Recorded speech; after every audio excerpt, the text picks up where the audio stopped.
So, ayan guys, pakikita ko sa inyo kung paano mag-candling ng mga itlog para makita natin kung may similya ba o wala yung mga isinalang nating itlog dito sa incubator namin. So, meron kaming DIY incubator. Then, meron akong 81 pieces na isinalang na itlog. And then, ikakandling natin sila para nga makita kung may similya sila o wala. Ayan. So, ito, gagamitan natin ng flashlight nung phone. Flashlight lang nung phone yung gagamitin ko sa kanila. Papakita ko sa inyo, guys. Ayan, ito. Ayan. Meron. So, hindi pa siya masyadong kita.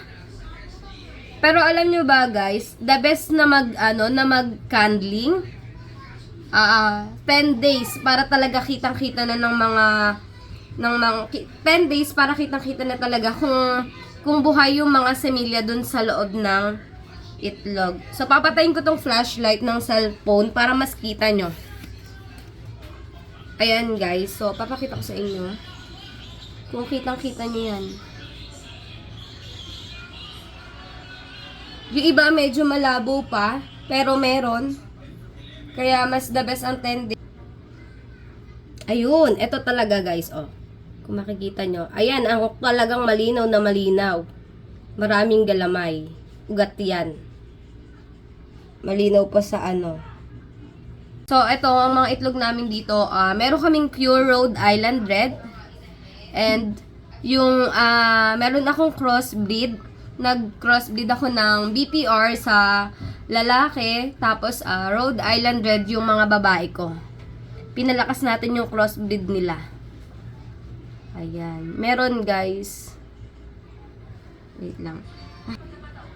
Dito sa incubator, hindi porket na-incubate mo yung isang itlog, 100% sure na may semilya. Kasi meron talagang iniitlog yung mga manok na kahit may lalaki, walang semilya. Gawa nung kanilang patuka. So, kapag 10 days kayo nag-candling, may mga makikita na kayo dun na tumitibok-tibok.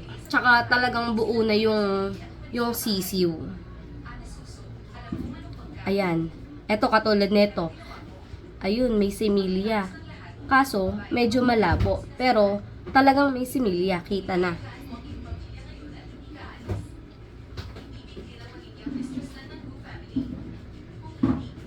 Ayan, eto din. Makapal yung shell. Doon sa isa, kaya kitang-kita natin may similya kasi medyo manipis yung shell niya. Ito yung isang example para sa akin. Sa 7 days, dahil nakaikot yung kanyang ugat, patay ang semilya nito, guys. Patay.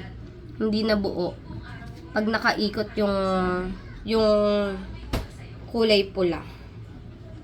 Dugo yun, dugo. Nakaikot yun, hindi yun nabuhay. Ayan o, ito meron din o. So, ayan, nakita ko meron naman siya. Then, after 10 days na magkakandling ulit tayo din, itatanggalin na natin yung mga wala talagang semilya, yung mga bugok, at saka yung mga hindi na buong semilya. I-out na natin yun after 10 days. So, yun lang.